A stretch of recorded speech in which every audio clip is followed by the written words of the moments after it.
레이버데이 위켄드를 맞아서 교인들도 많이 출타하신 분들도 많이 계시고 어쩌면 지금 온라인으로 함께 예배 드리시지 않을까 그렇게 생각합니다. 영상으로 보고 계시다면 어디에 있든지 여러분이 예배자라는 사실을 기억해내고 이 시간 전심으로 주님 앞에 예배하실 수 있기를 바랍니다. 옆에 있는 분에게도 그렇게 한번 격려해 주시죠.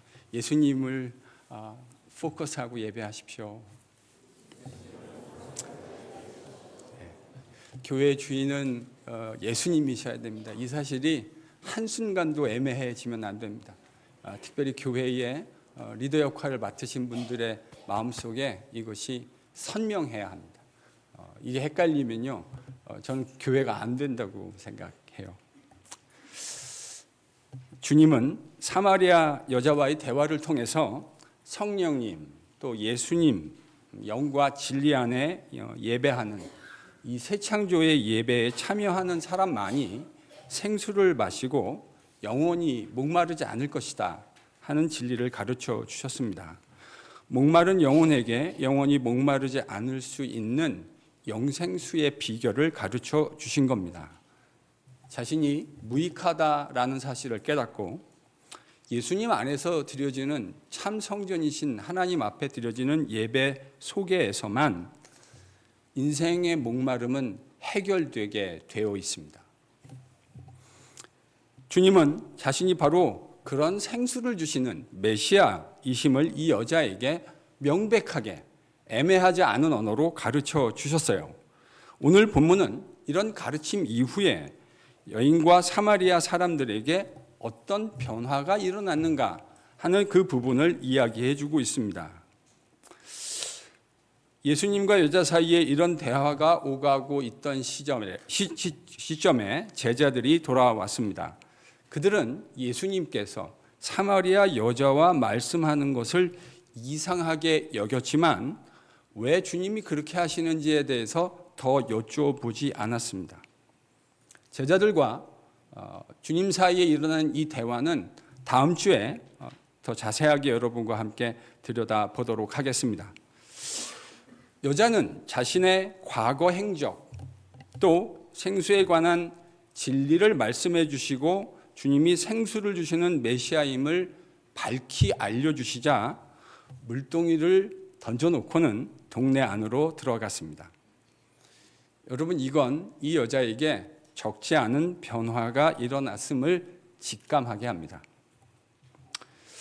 이 여자의 반응은 여인에게서 큰 변화가 일어났고 자신이 지금 육신의 필요를 따라 물을 길러 여기까지 나와왔는데 그 물동이를 던져두고 마을을 향해서 나아갔다. 여러분, 이 마을 사람들이 어떤 사람들입니까? 이 여자가 만나고 싶지 않은 사람들 아니겠습니까? 자기가 어떻게 그동안 살아왔는지 삶의 궤적을 이야기해 주지 않아도 다 알고 있는 사람들. 이 여자는 이 마을 사람들을 만나는 것이 유쾌하지 않았을 때 틀림없어요. 그런데 지금 주님이 그렇게 하라고 명령하신 것도 아닌데 예수님이 메시아이신 것을 알게 되자 이 여자는 자기가 만나기 싫었던 그 사람들을 향해서 자발적으로 달려가고 있습니다. 변화가 일어났다는 것을 생각하게 합니다. 29절을 보면 이 여인이 마을 사람들을 만나서 한 이야기가 기록되어져 있는데 여인에게 진짜 변화가 일어난 게 맞구나, 틀림없구나 생각하게 합니다. 29절을 같이 함께 읽어보겠습니다. 같이 읽죠. 시작.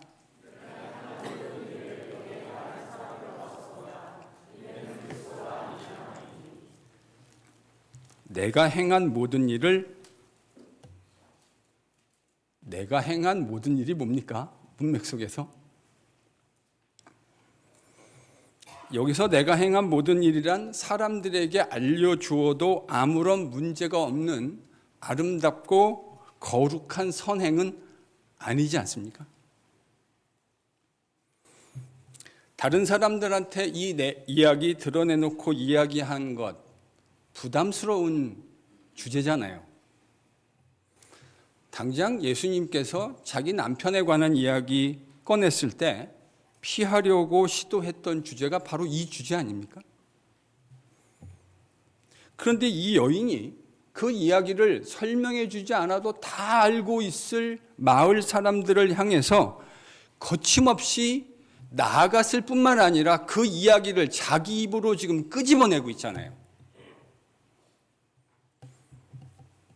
이건 이 여인의 삶에 큰 변화가 일어났다고 하는 것을 전제해야만 이해될 수 있는 내용일 겁니다. 근데 저는 여기서 이 여자에게 일어난 변화와 관련돼서 한 가지 우리가 좀 조심스럽게 접근해야 할 부분이 있겠다 하는 생각을 하게 됩니다. 교회 좀 오래 다니신 분, 여러분 이 스토리가 우리에게 얼마나 익숙한 스토리입니까? 그래서 지금 이 여자에게 일어나고 있는 이 변화를 우린 이렇게 해석하는데 좀 익숙한 것 같아요. 여자가 메시아를 만나고 주님이 메시아라는 사실에 그것을 확신하고 마을로 뛰쳐들어가서 자신이 메시아를 만났다는 그 희열과 기쁨을 전하지 않을 수 없었다. 기쁨과 감격 속에서 그 메시아를 전했다.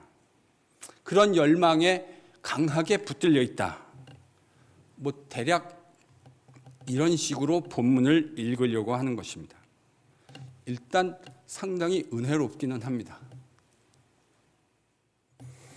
아주 드라마틱한 인생을 살고 있는 여자 아닙니까? 그 사람이 정말 드라마틱한 변화를 일으켜내었고, 그리고 사람들에게 적극적으로 달려가서 자신의 연약함을 이야기할 수 있는 상황이 되었다.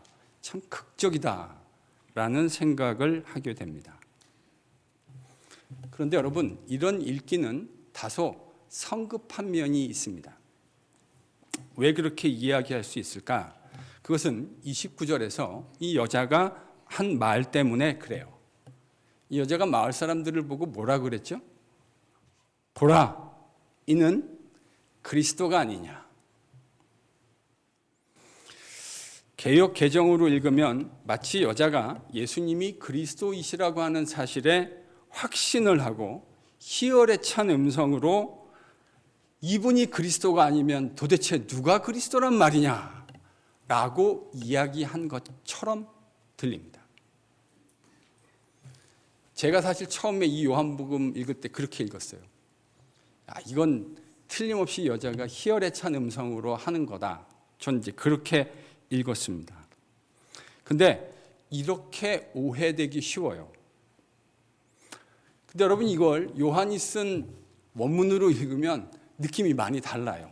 왜 그런가? 본문에 사용되는 이 보라, 이는 그리스도가 아니냐라고 했던 이 원문에 요한이 사용한 첫 번째 단어는 메티라고 하는 단어입니다.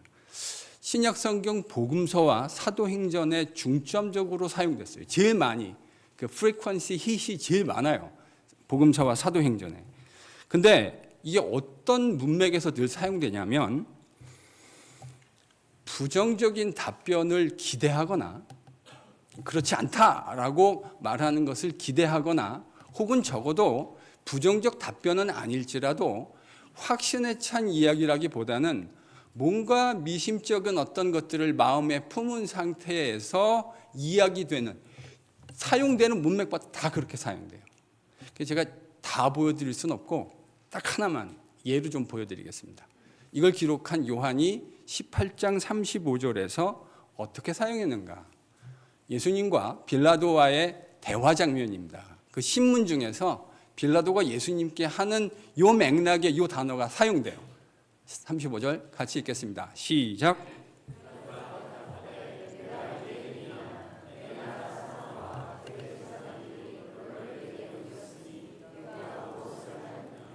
자, 저 문장에서요, 빌라도가 내가 유대인이냐? 이렇게 질문하는 첫 번째 단어가 메티입니다. 빌라도가 유대인이냐고 예수님께 묻잖아요. 유대인이라는 말입니까? 아니라는 말입니까? 당연히 아니죠. 빌라도는 유대인일 수 없죠. 내가 유대인이냐? 그러니까 헬라어에서 이 단어는요, 늘 이런 문맥에서 쓰여요. 긍정이 아니라 부정을 이야기하거나 아니면 적어도 뭔가 미심쩍은 확신과 거리가 먼 어떤 심리 상태를 나타내는 것 속에서 항상 사용되어져요. 그러니까 지금 이 여자가 하는 말은 예수님이 그리스도라고 하는 것에 확신이 차서 한 이야기가 아니에요. 물론 문맥상 이 여자가 예수님이 그리스도이심을 부인했다고 생각하기는 어렵습니다. 그러나 다소 의심적인 뉘앙스를 풍기는 표현인 건 틀림없어요. 그래서 저는 이렇게 다시 번역하고 싶어요. 다소 주저하는 뉘앙스를 풍기면서 이 사람이 그리스도가 아닐까요? 이분이 그리스도가 아니겠습니까? 그러나 확신에 찬 어조는 아닙니다. 뭔가 아직 확인되지 않은, 들어놓고 확신에 찬 이야기로 하기에는 뭔가 꺼림직한 것이 있는 그런 뉘앙스를 담아서 이야기한 것이죠. 그러니까 흔히 생각하는 것과는 달리 자기 동네 사람들한테 가서 주님을 전할 때 이 사마리아 여자가 예수님의 메시아 정체성에 대해서 흔들리지 않는 확고한 확신 위에서 이야기한 것은 아니라는 말입니다. 근데 그럼에도 불구하고 그녀의 증언은 30절이 묘사하고 있는 대로 긍정적으로 작용했음을 보게 됩니다. 사람들은 동네를 떠나 주님을 만나기 위해서 나와왔습니다. 그녀는 주님이 자신에게 어떤 일을 행하시고 어떤 말씀을 하셨는지를 정직하게 이야기했습니다. 그것이 비록 주님에 대한 흔들릴 수 없는 강한 확신은 아니었을지라도 그녀는 적어도 자기가 경험한 주님에 대해서 솔직하고 정직하게 예수님이 하셨던 말씀을 증언했고 그런 주님을 당신들이 와서 보라고 도전했습니다. 40절, 41절을 보면 그녀의 증언은 사마리아 사람들이 생수이신 주님을 만나게 되고 또한 믿는 데 있어서 결정적 역할을 하게 됐음을 보게 됩니다. 근데 여러분 여기서 흥미로운 건 40절이 이 이야기를 하면서 요한이 사용한 한 단어에 저는 마음이 확 꽂혀버렸어요. 여러분과 오늘 이제 그걸 묵상해야 돼요. 그게 핵심이에요. 여러분 40절 같이 한번 읽어볼까요? 같이 읽습니다. 시작. 박자를 좀 맞춰주세요.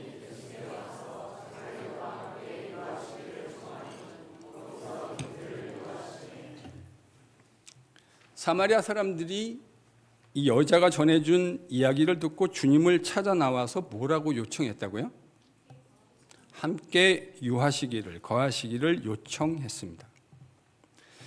그들이 요청한 대로 주님은 거기서 그들과 이틀을 함께 유하셨습니다. 근데 여기서요, 이 유하다, 영어로는 remain이란 단어인데 그렇게 번역이 됐는데 이 단어는 요한이 사용한 메노라고 하는 단어의 번역입니다. 오늘 헬라어 2개 배웠죠? 메티 배우셨고 메노 배우셨습니다. 이 메노라는 단어는 요한이 자신의 신학을 설명하는 데서 아주 중요한, 요한복음에서 어쩌면 제일 중요한 단어들 가운데 하나라고 말해도 저는 과언이 아니라고 생각합니다. 어떤 문맥에서 요한복음에서 수도 없이 사용됐는가?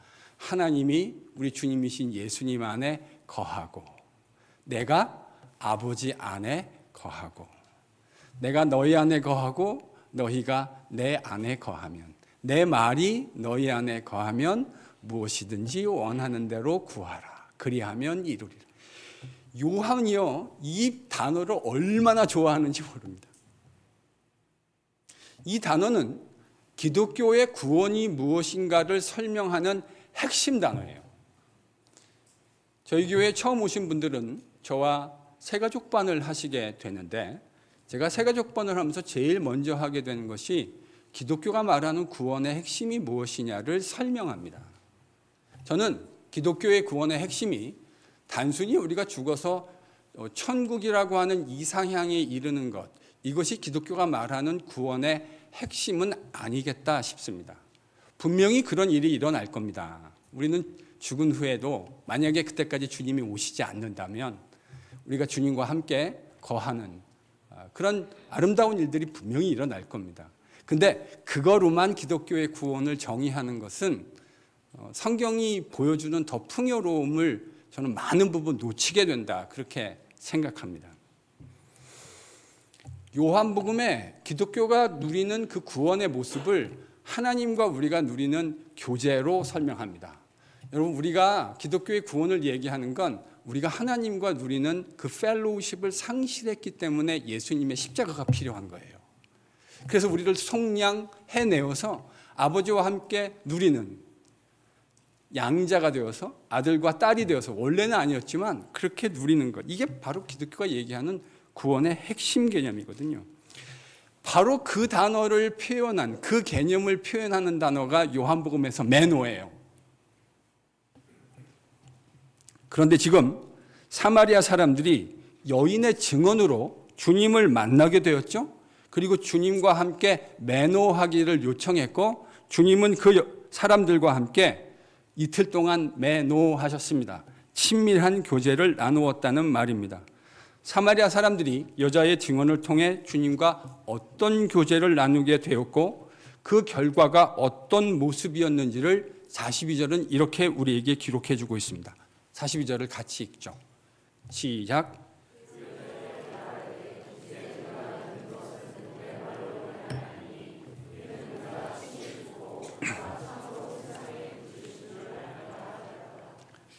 지금 여자에게 사마리아 사람들이 하는 말은 이런 말 아닙니까?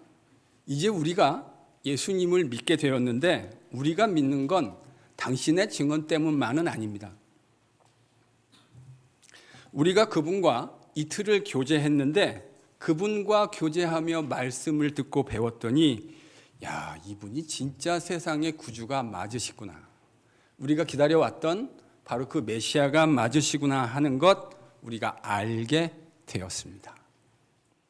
여자의 증언이 필요 없었다라는 게 포인트가 아니죠. 여자를 통해서 이들은 예수님을 만난 게 맞아요.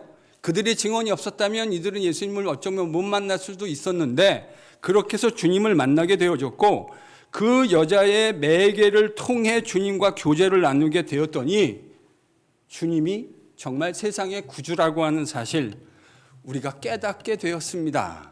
라는 놀라운 믿음의 고백 아닙니까? 여인의 증언으로 사마리아 사람들은 주님을 만나 교제하게 되었습니다. 그리고 그 교제를 통해 그들도 주님을 구주라고 고백하는 인생으로 변화되었습니다. 여러분, 이 본문을 묵상해 보니까 어떤 마음이 드십니까? 같이 묵상해 오면서요, 어떤 마음이 드셨어요? 사마리아 여자는 메시아를 만났다고 하는 확신에 찬 어조로 기쁨과 희열 가운데 주님을 증거했던 것이 아닙니다. 가만히 묵상해 보면 그 짧은 시간 우물가에서 만난 주님을 이 여자가 알면 얼마나 많이 알았을까 하는 생각도 정직하게 해보게 됩니다. 여러분, 우물가에서 잠시 만난 주님, 이 여자가 알면 예수님에 대해서 뭘 얼마나 많이 알게 되었겠습니까?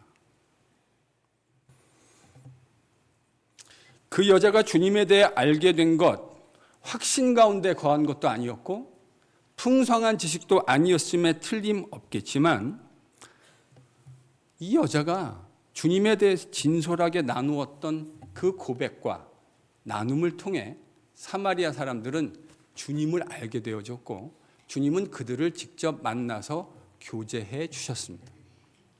그 교제의 결과로 그들은 하나님이 허락하시는 참된 믿음을 소유하게 되었어요. 저는 확신 가운데 주님을 증거해야 된다고 하는 것에 대해서 반대하지 않습니다. 제가 그걸 왜 반대하겠습니까? 다만 본문에 등장하는 여자가 그런 케이스가 아니라는 걸 말씀드리는 거예요. 그 잘못된 거 아닌데요. 이 여자는 그러지 않았다고요. 그래서 저는 본문을 묵상하면서 사마리아 여인의 전도에 대한 열정을 찾기에 앞서서 그 여인의 부족한 믿음마저도 사용하시는 주님의 능력과 신실함을 묵상하는 것이 더 적절하겠다. 그렇게 묵상하게 됩니다. 비록 완전한 믿음이 아니었을지라도, 그것이 충성스러운 믿음이 아니었다 하더라도 하나님은 그것을 사용하셔서 그분이 원하시는 사마리아 사람들에게 생명수를 허락하시는데 전혀 부족함을 느끼지 않으셨어요. 제가 이 말씀을 묵상하는데요, 제 머릿속에 퍼뜩 요나라는 선지자가 떠올랐습니다. 제가 누가 저에게 구약 선지자 중에 제일 불충하고 신실하지 않은 사람을 꼽으라고 한다면 저는 주저함 없이 요나를 꼽을 것 같습니다. 그는 정말 신실함과는 거리가 먼 사람입니다. 근데요, 기독교와 유대교 역사를 통틀어서 요나와 같은 회개의 역사가 일어났다라는 이야기를 저는 들어본 일이 없습니다. 하나님은 우리가 어마어마한 충성심을 가져야만 우리를 사용하실 수 있는 그런 연약한 분이 아니십니다. 하나님은 우리의 연약한 믿음마저도 사용하시는 신실하고 능력 많으신 하나님이십니다. 저는 오늘 본문을 묵상하면서 그 사실을 묵상하게 돼요. 제가 이 사실을 묵상하는데 이게 얼마나 저에게 큰 위로가 되는지 모릅니다. 전 별로 신실한 사람이 아니거든요. 제가 하나님께 항변하는 것이 가끔 있습니다. 하나님, 왜 저 같은 사람을 목사로 부르셨습니까? 제가 여러분을 속일 수는 있지만 제가 하나님을 속일 수가 없어요. 제가 어떤 인간인지 어떤 깜냥인지 주님이 제일 잘 아시는데요. 그러다가 생각이 이렇게 머물게 됩니다. 결국 내 능력이 아니지, 하나님의 능력이 나타나는 것이지.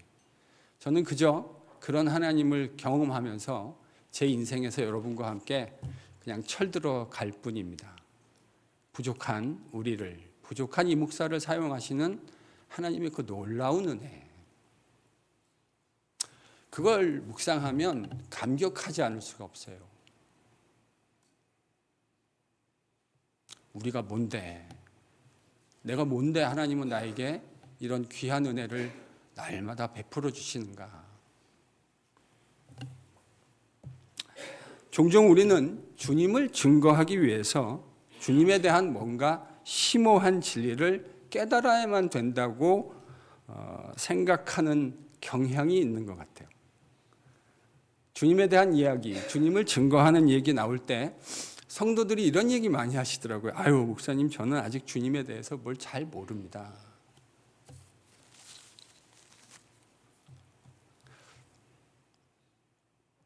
저는 성도들의 그 이야기가 정직한 고백일 거라고 생각합니다. 물론 우리는 심오한 것을 깨닫고 깨달은 것을 사람들에게 증거할 수도 있을 겁니다. 그러나 그 심오한 것을 깨달아야만 주님을 증거하는 것이 아니라는 사실을 우리는 본문을 통해서 확인하게 됩니다. 그러한 심오한 진리를 깨닫고 주님을 증거할 수 있지만 때로는 그렇지 못하다 하더라도 하나님은 내가 알고 내가 느끼고 있는 그 담백하고 정직한 내용들, 증언을 통해서 주님이 구원을 베푸실 귀한 백성들을 우리의 부족한 증언을 통해서 사용하실 수 있다고 하는 사실을 깨달을 수 있기를 소망해요. 여러분이 주님을 증언하시기 위해서 신약학 PhD를 가지셔야 할 필요가 없습니다. 여러분이 구약의 정통한 유대교 학자처럼 구약의 정통한 지식을 가져야만 주님을 증언하실 수 있는 게 아니에요. 이 여자는 우물가에서 그 짧은 시간 주님을 만난 그 경험을 마을 사람들에게 정직하게 얘기했고, 주님은 그 정직한 여자의 증언을 사용하셔서 그들을 만나 주셨습니다. 그들과 교제해 주셨어요. 핵심이 뭐죠? 주님이 교제해 주셨기 때문에, 그래서 이들에게 변화가 일어난 거죠.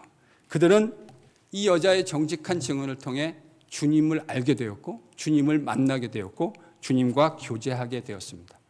그 교제를 통해 그들도 생명의 주인이신 예수님을 알게 된 거죠. 저는 오늘 본문을 통해서 연약한 한 여인의 변화를 통해 주님께서 어떻게 그 공동체까지도 변화시켰는지 그것을 묵상하게 됩니다. 주님은 사마리아 여자 한 사람에게 복음을 전하셨습니다. 그리고 그녀의 부족한 변화를 이끌어내셨습니다. 그녀의 변화는 그녀가 속한 사마리아 공동체의 변화로 직결되고 있음을 확인하게 됩니다. 그녀의 변화는 그녀가 속한 사마리아 공동체의 변화와 연결되어져 있죠. 이 연속적 변화의 중심에 뭐가 있습니까? 생명수이신 예수님과의 교제가 있군요. 이 연속적 변화의 핵심을 잘 들여다보면 그 중심에는 생명수를 주시는 예수님과 나누는 교제가 있었다는 사실을 확인하게 돼요.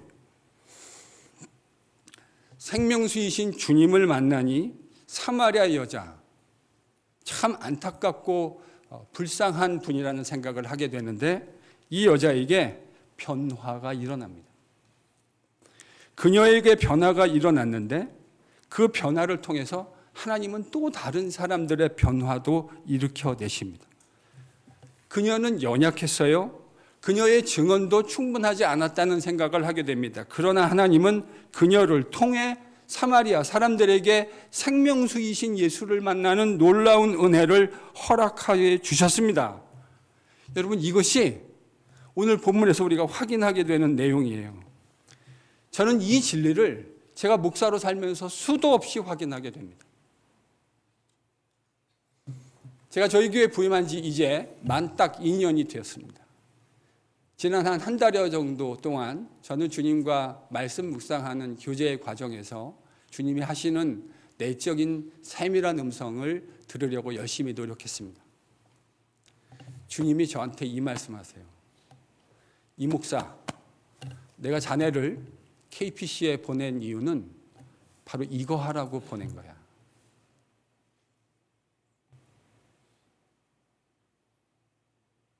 여러분, 사람은 예수님을 만나고 그분과 교제하면 변합니다.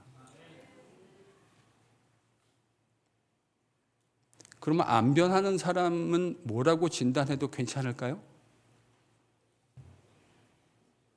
누군가가 안 변하고 있다면 그 이유는 뭡니까? 이게 그리 어려운 질문이어야 할까요? 예수님을 만나지 않고 교제하지 않기 때문입니다. 누구를 질문하실 필요 없어요. 그냥 여러분을 스스로를 질문해 보세요. 나는 예수님을 만나고 변화하고 있는가? 변화가 더디다면 주님과 교제하지 않으실 공산이 상당히 높습니다. 제가 주님을 만나고 주님과 비교적 성실하게 교제했다고 생각하는데 제 주변의 신실한 하나님의 사람들 가운데 주님과 교제하는데 변하지 않는 사람을 본 일이 없어요. 여러분, 우리가 친한 친구를 만나서 그 친구가 나에게 선한 영향력을 미칠 때 전 제가 사모했던, 제 인생에 사모했던 친구들이 몇 명 있습니다. 근데 그 친구들과 같이 있으면요, 이상하게 말투도 그 친구가 하는 것처럼 변하고요, 그거를 따라하고 싶어지고, 왜냐하면 흠모하고 좋아하니까. 주님과 만나서 주님과 교제하는데 어떻게 변하지 않을 수가 있을까요? 저는 그게 더 미스테리입니다. 주님과 신실하게 만나서 교제하는데 변하지 않는다고요? 안 만나시는 거겠죠. 교제를 안 하시는 거겠죠. 여러분, 그러면 우상숭배자로 이 세상을 살아가게 됩니다. 주님과 교제 없는, 이게 제가요 7, 8년 주님과 교제하면서 제가 확인한 내용, 이건 이미 임상을 통해 검증된 내용이에요. 주님과 교제하지 않는 사람은 변하지 않습니다. 제 얘기가 아닙니다. 요한복음 15장 4절 5절에 그 얘기를 주님은, 진리이신 주님은 이 진리를 이렇게 표현하셨군요. 요한복음 15장 4절 5절을 같이 읽겠습니다. 같이 읽죠. 시작.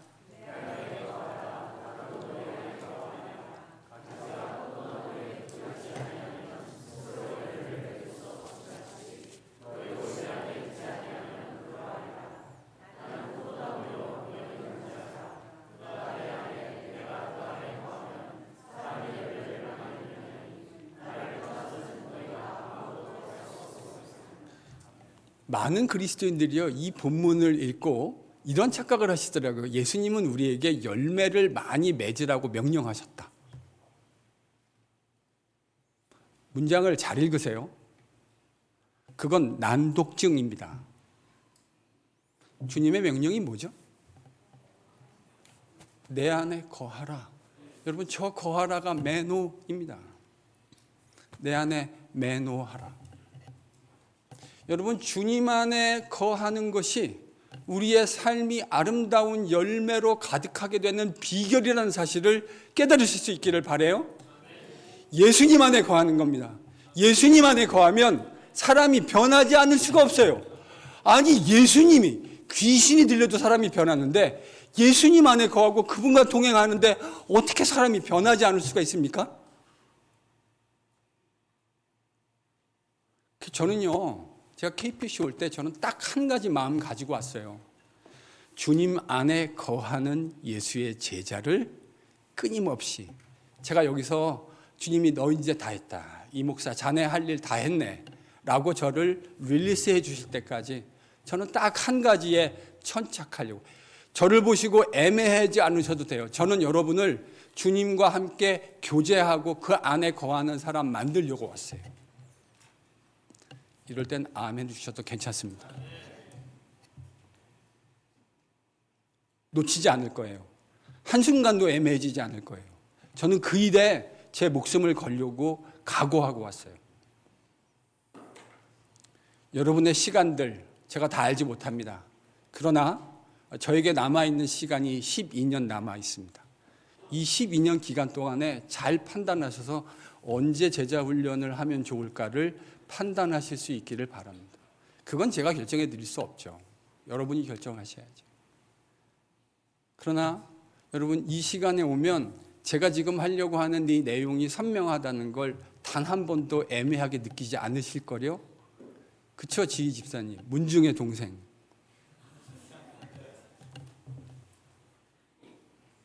제 문중의 여동생입니다.